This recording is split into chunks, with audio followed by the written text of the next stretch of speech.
Hello. In this video the washing machine you will see may look different than yours. Never mind that. If you have 6 cycle lights in a row under the control knob, then this repair guide will work for your washer as well. This washer comes in many different styles and brands such as Whirlpool, Maytag, Amana, Roper, and many more. With this being said, the best way to tell if you have one is by the lights. This type of washer is called a vertical modular washer. It is the most sold washer in America.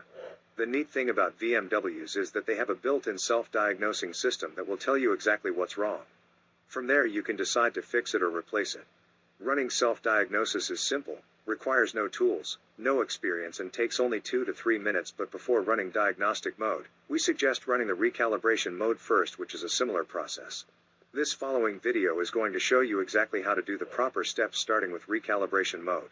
If that doesn't get your washer going, come back and do the diagnostic mode at the second half of this video. Thanks for watching and hopefully this helps. Here's how to enter diagnostic mode to run the recalibration cycle on any brand of vertical modular washing machine. Step 1. With the washer shut off and all indicator lights off, turn the control dial 1 complete rotation, 360 degrees, counterclockwise, stopping with the dial pointing straight up. Now quickly, within about 6 seconds, turn the control dial 3 clicks clockwise, 1 click back, and 1 more click clockwise. Or, in other words, turn the control 3 clicks right, 1 click left, then 1 click right. All the green status lights blink when you successfully activate the diagnostic mode.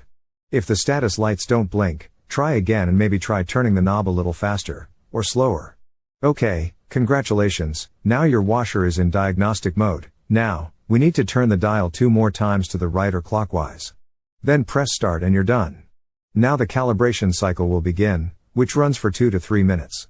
If the calibration cycle ends successfully, the lid unlocks and the washer shuts off. If it doesn't complete, then you will need to pull the error codes to find out what's wrong. Here's how to enter diagnostic mode to retrieve error codes on any brand of vertical modular washing machine. Step 1. With the washer shut off and all indicator lights off, turn the control dial 1 complete rotation, 360 degrees, counterclockwise, stopping with the dial pointing straight up. Now quickly, within about 6 seconds, turn the control dial 3 clicks clockwise, 1 click back, and 1 more click clockwise. Or, in other words, turn the control 3 clicks right, 1 click left, then 1 click right. All the green status lights blink when you successfully activate the diagnostic mode. If the status lights don't blink, try again and maybe try turning the knob a little faster, or slower. Okay, congratulations, now your washer is in diagnostic mode. Now, we need to retrieve the codes. Follow these steps to display the error code lights. Step 2. Turn the control dial 1 click clockwise, then press the start button. Now you are reading the error codes. From here, turn the control dial 1 click clockwise to display the first saved error code. Just the sensing light flashes if no error code was recorded. If this is happening to you but there is still an issue, then you will need to watch our other video. The control displays up to 4 error codes. Step 3. Read the error codes.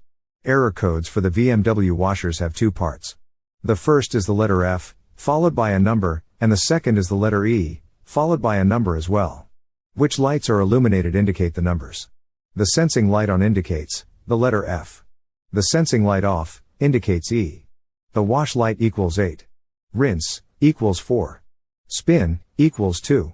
And cycle complete 1. For example, for error code F5E3, when the sensing light is on, the rinse and the cycle complete lights are on. Adding all 3 together equals 5. This means the first part of the code is F5.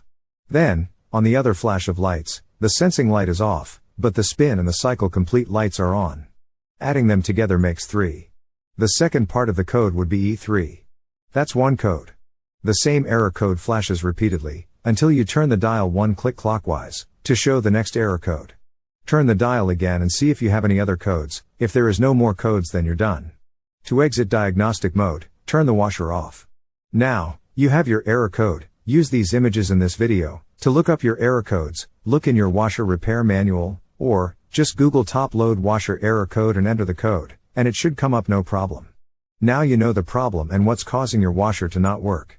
Now it's time to find the parts needed fast and cheap. Watch our next video for the quick tutorial on how to do this.